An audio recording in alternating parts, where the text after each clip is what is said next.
আপনারা সবাই একটা হাদিস হয়তো শুনেছেন, নবী সাল্লাল্লাহু আলাইহি সাল্লাম বলেছেন 3 শ্রেণীর মানুষকে দিয়ে জাহান্নাম উদ্বোধন করা হবে। কয় শ্রেণীর মানুষ?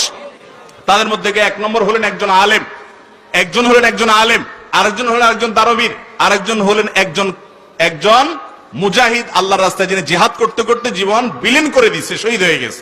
এই শহীদ এবং আল্লাহর রাস্তায় দান করে, সব জায়গায় দান করে এরকম দানবীর এবং একজন আলেম কারি সাহেব, এই 3 জন ভালো মানুষ যাদেরকে সবাই মনে করে মাশাআল্লাহ উনি তো দানবীর সাহেব, সবাই মনে করে উনি তো আলেম সাহেব, কারি সাহেব, সবাই মনে করে উনি তো আল্লাহর রাস্তায় জিহাদ করতে করতে জীবনই দিয়ে দিয়েছে, শহীদ সাহেব।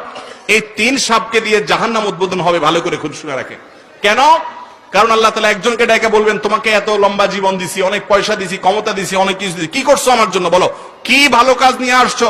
বলবে, আল্লাহ সারা জীবন ধরে মানুষকে ওয়াজ করছি, কোরআন তেলাওয়াত শুনাইছি, ভালো কাজ করছি, আমি ওয়াজ নসিহত করছি, আমি আলেম মানুষ, মানুষকে আল্লাহর পথে আহ্বান করছি, আল্লাহ আমি তো সব ভালো কাজ করে আসছি।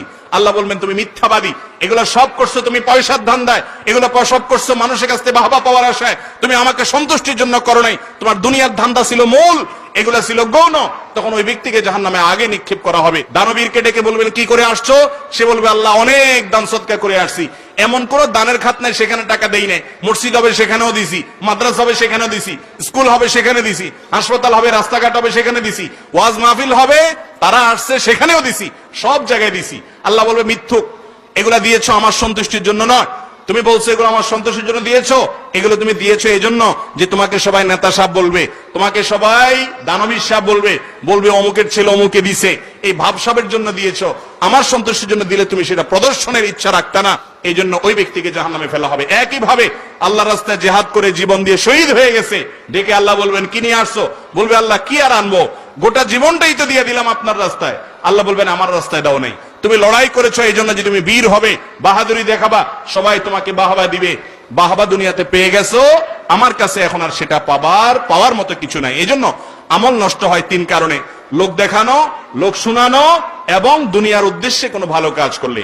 এই জন্য আমাদের সমস্ত আমলকে যদি আমরা পিওর করতে চাই, ভেজাল মুক্ত করতে চাই, ইমান ঠিক আছে কিনা দেখবো, যাচাই করে শিরক যেন না থাকে, সুন্নাত অনুযায়ী আমলটা করব, বিদআত অনুযায়ী করব না, মন গড়া পদ্ধতিতে করব না। 3 নম্বর হলো সে আমলটা লোক দেখানো, লোক শোনানো, দুনিয়ার ধান্দা যেন না হয়, শুধু আল্লাহর সন্তোষের জন্য হয়। এই 3 শর্ত থাকলে যে কোনো আমল ছোট হোক আর বড় হোক ইনশাআল্লাহ আল্লাহর কাছে কবুল হবে।